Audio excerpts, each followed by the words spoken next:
పేద సామాన్య కుటుంబాల జీవితాల్లో వెలుగులు నింపాలంటే అది విద్య ద్వారానే సాధ్యమవుతుందని నమ్మి పేద ప్రజల ముఖ్యమంత్రిగా పనిచేసినటువంటి వైఎస్ జగన్మోహన్ రెడ్డి గారి మీద ఈ రోజున చాలామంది విమర్శలు చేస్తూ ఉన్నారు.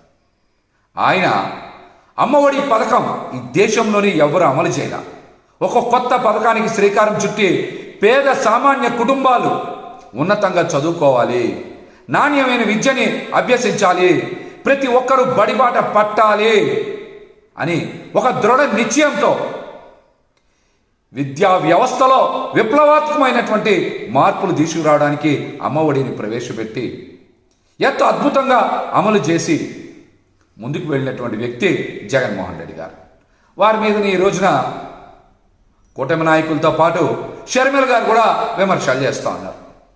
తల్లికి వందనాన్ని ఏ విధంగా అమలు చేస్తారు, అమ్మఒడి కన్నా మెరుగ్గా అమలు చేస్తారా లేదా అనే విషయాల మీద షర్మిల గారు ప్రశ్నించకుండా, షర్మిల గారు తెలుగుదేశం పార్టీ అధికార ప్రతినిధిలాగా మాట్లాడుతూ ఉన్నారు.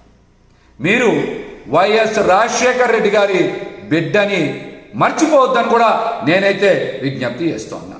మీరు కాంగ్రెస్ పార్టీ రాష్ట్ర అధ్యక్షురాలుగా ఉన్నారా లేదా అని అనుమానంతో నేనైతే అడుగుతా ఉన్నా. మీరు సూపర్ 6 అమలు గురించి మాట్లాడాలి, అందులో లోటుపాట్ల గురించి పోరాటం చేయాలి. కానీ ఈరోజు ప్రతిపక్షంలో ఉన్నటువంటి జగన్మోహన్ రెడ్డి గారి మీద విమర్శలు చేస్తూ ఉన్నారంటే మీరు కూటమిలో రహస్య భాగస్వామ్యం ఉందని అందరికీ కూడా అనుమానం కలుగుతోంది. అదేవిధంగా మీరు B3 బాబుల చేతిలో బందీ అయ్యారా అని ఈ రాష్ట్ర ప్రజలకి అనుమానం వస్తోంది. మీకు కూడా చెప్పాలి, B3 బాబులు అంటే చంద్రబాబు గారు, పవన్ కళ్యాణ్ బాబు గారు, లోకేష్ బాబు గారు.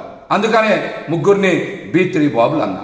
ఈ B3 బాబుల చేతిలో షర్మిల గారు ఏమైనా బందీ అయ్యారా అనేటువంటి అనుమానం నాకు కాదు, ప్రజలకు కలుగుతుంది. ఎందుకంటే వారు జగన్మోహన్ రెడ్డి గారి మీద విమర్శలు చేస్తూ ఉన్నారు.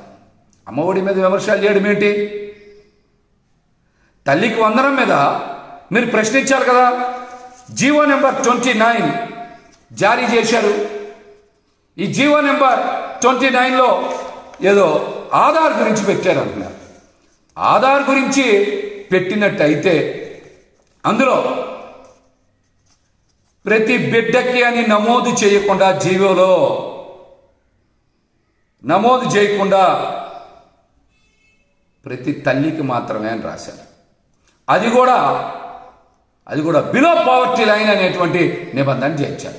అంటే అందరి తల్లులకి కాదు, కొంతమంది తల్లులకే. రాష్ట్రంలో చదువుకుంటున్నటువంటి విద్యార్థులందరికీ కాదు, కొంతమంది విద్యార్థులకి అని జీవో నెంబర్ 29లో చాలా స్పష్టంగా ఉంది కదా. ఆ విషయం మీద మాట్లాడకుండా జగన్మోహన్ రెడ్డి గారి మీద మాట్లాడడం అంత సమంజసం కాదు అని కూడా ఈ సందర్భంగా నేనైతే తెలియజేస్తున్నా. మీరు ప్రజల తరపున పోరాడాలనుకుంటే కూటమిని ప్రశ్నించండి. జగన్మోహన్ రెడ్డి గారిని ప్రశ్నిస్తే మీరు ఖచ్చితంగా కూటమిలో రహస్య భాగస్వామ్యం ఉన్నట్టే, B3 బాబుల చేతిలో మీరు బందీ అయినట్టే అని కూడా ఈ సందర్భంగా నేనైతే తెలియజేస్తాను. నిన్న తల్లికి వందనం పథకం గురించి మరి వైఎస్ఆర్సీపీ పార్టీ నుంచి పెద్దలు చాలామంది ప్రశ్నించగానే, అందులో మోసపూరిత విధానాల గురించి ప్రశ్నించగానే కూటమి నాయకులు బయటకు వచ్చారు. రామానాయుడు గారు కూడా బయటకు వచ్చి మాట్లాడారు. ఆయన విస్తృతంగా ప్రచారం చేస్తారు. అందుకే ఆయన పెట్టారు నిన్న ప్రెస్ మీట్లో. మళ్ళీ ఆయన కూడా బయటకు వచ్చారు. మరి రామానాయుడు గారు జగన్ గారి మీద విమర్శలు చేయడమే పనిగా పెట్టుకొని అసలు పథకం గురించి మాట్లాడడం మానేశారు. మీరు చెప్పాల్సింది, ఈ రాష్ట్రంలో 1వ తరగతి నుంచి 12వ తరగతి వరకు చదువుతున్నటువంటి విద్యార్థుల సంఖ్య 1,05,00,000, 1,06,00,000 ఉంది. మరి వారందరికీ కూడా మీరు ఇస్తామని చెప్పారు. ఒక్కొక్కరికి 15,000 ఇస్తే 15,600 కోట్లు, 15,700 కోట్లు డబ్బులు ఇవ్వాలి. మీరు అంత బడ్జెట్ ఇస్తున్నారా, ఇవ్వట్లేదా? ప్రతి బిడ్డకి తల్లికి వందనం ఇస్తా అన్నారు కాబట్టి మీరు 15,600 15,700 కోట్ల బడ్జెట్ కేటాయించారు. అంత బడ్జెట్ కేటాయిస్తున్నారా లేదా? ముందు ఆ విషయం చెప్పండి. ఆ తర్వాత డిగ్రీ విద్యార్థులకో, ఇంజనీరింగ్ విద్యార్థులకో, పీజీ విద్యార్థులకో ఫీజు రింబర్స్మెంట్ గురించి తర్వాత మాట్లాడదాం. తల్లికి వందనం పథకంలో ప్రతి బిడ్డకి మీరు పథకం అమలు చేస్తా అన్నారు కదా. మరి ఈ రోజున ప్రతి బిడ్డ అని జీవోలో మెన్షన్ చేయకుండా తల్లికి మాత్రమే అని రాశారు. అది కూడా కొంతమంది తల్లులకు మాత్రమే అని రాశారు. ఈ మాటలని మీరు ఎన్నికల ప్రచారంలో చెప్పపోయారా? ఆ రోజే చెప్పాము, ఇది సూపర్ 6 కాదు, సూపర్ స్కామ్ మేనిఫెస్టో అని చెప్పాం. సూపర్ స్కామ్ మేనిఫెస్టో అని చెప్పాం. మరి దీని మీద పెద్ద ఎత్తున ప్రచారం కూడా చేశారు. B3 బాబుల గురించి మళ్ళీ చెప్పాలి. 40 సంవత్సరాల అనుభవం ఉన్న చంద్రబాబు నాయుడు గారు, 2 లక్షల పుస్తకాలు చదివినటువంటి కళ్యాణ్ బాబు గారు, స్టాన్ఫోర్డ్ యూనివర్సిటీలో చదివి పాదయాత్ర చేసినటువంటి లోకేష్ బాబు గారు జీవో నెంబర్ 29లో తల్లులకి మాత్రమే, బిడ్డలకి కాదు అని ఆ జీవోలో మెన్షన్ చేసినప్పుడు అది అచ్చుతప్పు పడింది, మారుస్తాం మేము అని మీరు ఎందుకు ప్రకటన చేయట్లా? అంటే మీరు ఈ పథకానికి తుట్లు పొడుస్తున్నట్టు కదా అర్థం. అంటే తల్లికి వందనం పథకంలో విద్యార్థులకు వెన్నుపోటు తప్పదనే కదా మీరు మాట్లాడారు. కాబట్టి మేము కూడా అడుగుతా ఉన్నాం, తల్లికి వందనం పేరు మార్చి, పథకం పేరు మార్చి తల్లికి పంగనామం, విద్యార్థులకి వెన్నుపోటు అని పేరు పెట్టండి. మీరు కూడా పథకం పేరు మార్చండి. తల్లికి వందనం అని పెట్టమాకండి. తల్లికి పంగనామం, విద్యార్థులకి వెన్నుపోటు అని పథకం పేరు మార్చండి. మార్చి చెప్పండి.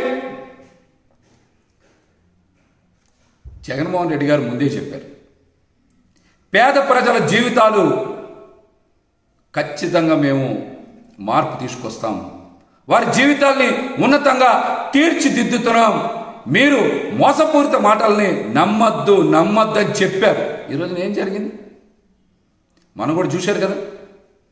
ఉచిత కంటే మీ ఇంటి ముందు పోయమంటారా అని అడిగారు చంద్రబాబు నాయుడు గారు. మరి ఆ రోజే చెప్పపోయారా? మీరే ట్రాక్టర్ తీసుకెళ్ళాలి, అక్కడ లోడింగ్ ఛార్జీలు కట్టాలి, సీనరేజ్ కట్టాలి అని చెప్పపోయారు ఆ రోజున? ఉచిత ఇసుక ఎందుకు మాట్లాడారు? తల్లికి వందనానికి కూడా అందరి తల్లులకి ఇయ్యం, కొంతమంది తల్లులకే ఇస్తాం, కొంతమంది బిడ్డలకే ఇస్తాం, విద్యార్థులకే ఇస్తామని షరతులు వర్తిస్తాయని ముందే చెప్పకపోయారా? మరీ వీడియోలు పెట్టారు, 1, 2, 3, 4 ఏళ్ళకు 15 అని చెప్పి ఇవాళ పంగనామాలు పెడతానుక మీరు ఆ పథకం పెట్టింది? పంగనామాలు పెట్టడానిక? ఇంకా చాలామంది మాట్లాడారు పథకాల గురించి, డీబీటీ సిస్టమ్ గురించి ఇష్టానుసారం మాట్లాడరు అందరూ. ఈ రోజున మీరు కూడా జగన్మోహన్ రెడ్డి గారు లాగానే బటన్ నొక్కి నేరుగా తల్లుల ఖాతాలోకి పంపించే విధంగానే జీవో నమోదు చేసింది. అంటే జగన్మోహన్ రెడ్డి గారి విధానాన్నే మీరు కూడా కొనసాగిస్తూ ఉన్నారు. ఆయన ఎక్కడ కూడా పథకాల అమలులో ఒక్క నయా పైసా అవినీతి లేకుండా నేరుగా లబ్ధిదారుల ఖాతాలోకే పంపించినటువంటి గొప్ప విధానాన్ని ప్రవేశపెట్టినటువంటి వ్యక్తి జగన్మోహన్ రెడ్డి గారు. మీరు ఈ రోజున ఆ విధానాలనే కొనసాగిస్తూ ఆయనపైనే విమర్శలు చేయడం అత్యంత దుర్మార్గం. ప్రజలు కూడా ఆలోచన చేయాల్సింది. ఒక్క జగన్మోహన్ రెడ్డి గారి మీద 7 పార్టీలు కలిసి పోటీ చేసినాయి. 7 పార్టీలు. ఇక్కడ ఓటమి చెందింది జగన్మోహన్ రెడ్డి గారు కాదు. పేద ప్రజల జీవితాల్ని ఉన్నతంగా తీర్చిదిద్దాలనే లక్ష్యంతో పనిచేస్తున్నటువంటి జగన్మోహన్ రెడ్డి గారిని ఓడించడం అంటే పేద ప్రజల్ని ఓడించడమే. మీరు చూస్తారు ఈ 5 ఏళ్లలో ఎన్ని ఇబ్బందులు వస్తాయి, ఎంతమందిని ఇబ్బంది పెడతారు, పథకాల అమల్లో ఎన్ని షరతులు పెడతారు, ఎన్ని తూట్లు పొడుస్తారు అనేది రాబోయే కొద్ది రోజుల్లోనే ప్రజలందరికీ కూడా అర్థమవుతుంది. ప్రజలందరికీ కూడా అర్థమవుతుంది. ఇప్పటికైనా సరే చంద్రబాబు నాయుడు గారు ఖచ్చితంగా తల్లికి వందనం పథకాన్ని మీరు ఎన్నికల ప్రచారంలో ఏ విధంగా అయితే మాట్లాడారో అదే విధంగా అమలు చేయాలి. చెయ్యకపోతే ఖచ్చితంగా మహిళల్ని మోసం చేసినట్టే అని కూడా ఈ సందర్భంగా మేమైతే తెలియజేస్తాము.